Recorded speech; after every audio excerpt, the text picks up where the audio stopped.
what I recommend for this is to line yourself up a nice table, get everything going. This way you are organized, because you're gonna have to pick from multiple boxes while you're doing the install, depending on how you do it. So my goal is to wire the tank, mount the tank permanently in the car, and then once it's in the car, then start working with everything else.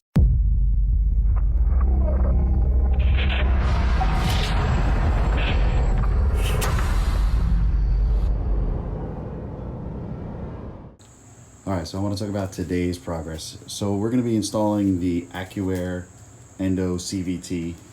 It has the compressor, the valves, and everything inside the tank. So CVT stands for compressor valve tank. It is a 5-gallon tank. It's rated up to 200 PSI. So, and it basically fills up equally as fast as a dual compressor system without having the compressors on the outside. So basically, this is going to be up against my back seat, and this is what you're going to see from the trunk. What I've done is I've cut the trunk and the tank. I've put the remaining piece of the trunk that I cut out underneath. These are used as guides to slide into the openings there and there. And this lip covers up the cut. The only problem with this whole design is the fact that it flares out right here, and this makes it very difficult to push in. But fortunately, I don't take my trunk in and out too much, and so I guess we're gonna see how that works out. But anyway, so we've got all the wiring done. The only hard part is repinning the connector. You have to repin this connector, and I have a video on that. I'll put that at the end of this video, just in case you want to see that. But you basically are removing the compressor controls. So you're removing 2 harnesses from this connector, the compressor controls, and this is the tank pressure sensor. All right, so the E-level comes with a pressure sensor. This tank pressure sensor is no longer required because it's already in the tank.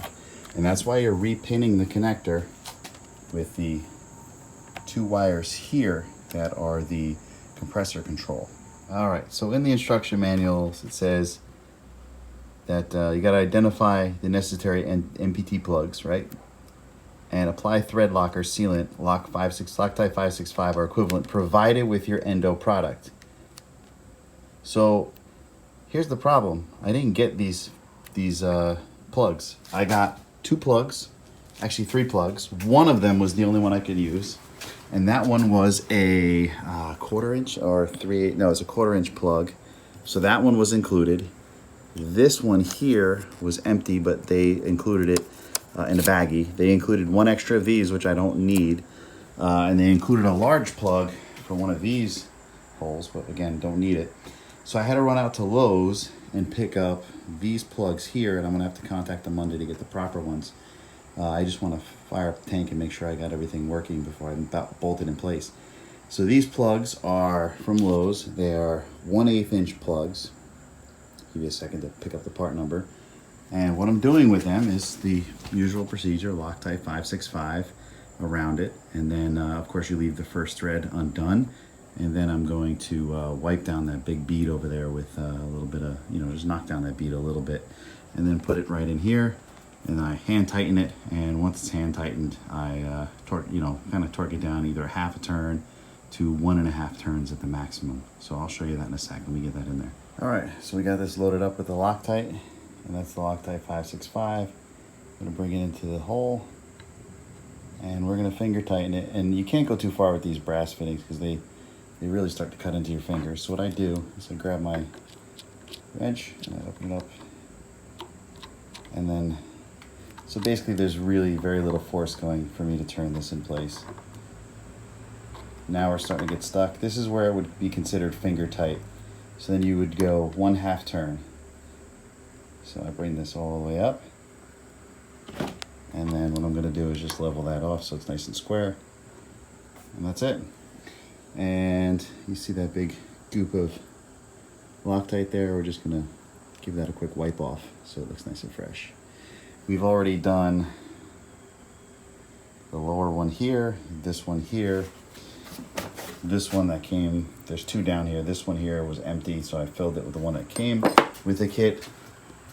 But again, this one here and this one here, those didn't have anything in the kit. And I'm gonna reach out to Accuair and see if they can send me the proper NPT plugs, so I have the nice chrome looking ones that they send with the kit. So I get a set of these that come with the kit that kind of match. It's like a black chrome almost. Pretty nice setup, but it sucks that I had to, Bergen County, everything is closed on a Sunday. I had to drive over 2 towns, a full hour round trip, just to get these silly little plugs when I was just at Lowe's yesterday. So now we're all plugged up. We should be able to shove this in the trunk and fire it up. All right, so let's go back and start from the beginning again. So we've got all this wired up, put a lot of the crunchy wire protecting all around everything, just because a lot of this is running behind body panels and stuff like this. We don't want any rubbing. This is bolted in place to the seatbelt bolts, and I had to pick up a spare bolt from Lowe's.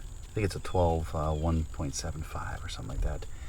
And then we bolted that one down, and then those metal braces run the whole base of the board.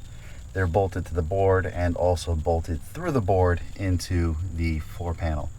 So everything is nice and solid and held into place. Start it up.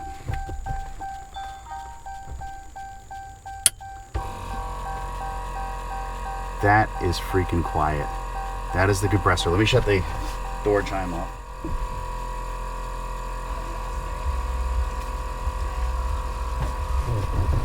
Now imagine this with the back seat up.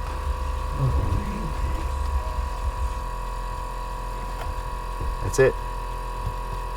That is pretty nuts. Now I'm wondering if I can discharge some air.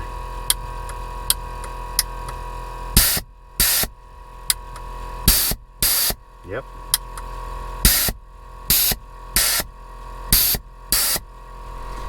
She's a working. Hey, we've got all the wiring in. Everything runs up along here and over here. For the battery, we had to remount the copper plate a little bit just to be able to fit it over the bolt that's down there, and also bend it so it conforms. I didn't want it sticking straight up. I wanted it bent with the contour of the battery, and then we can stick the cap back on for safety. Now everything comes out, battery goes up. There's the fuse right here, underneath this wire. This bundle of wires, the oranges are the accessories, the red is battery. Those go through here and into the fuse box. Got some extra wires here. This is my taser double bypass, and the green one is my rear dash cam. You can ignore those. You know what's funny? I just thought of something. You're not going to be able to hear that compressor, and the reason why is I forgot about the car.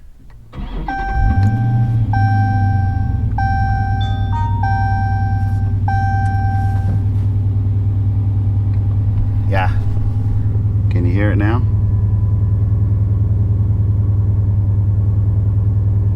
So the Endo-CVT in a 392 Hemi with stock exhaust. This is stock.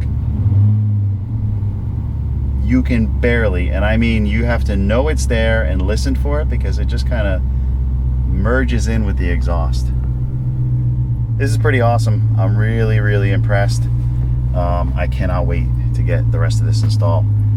All right, that's it for today's video. I am going to go in and take a nap, and we'll see how this goes.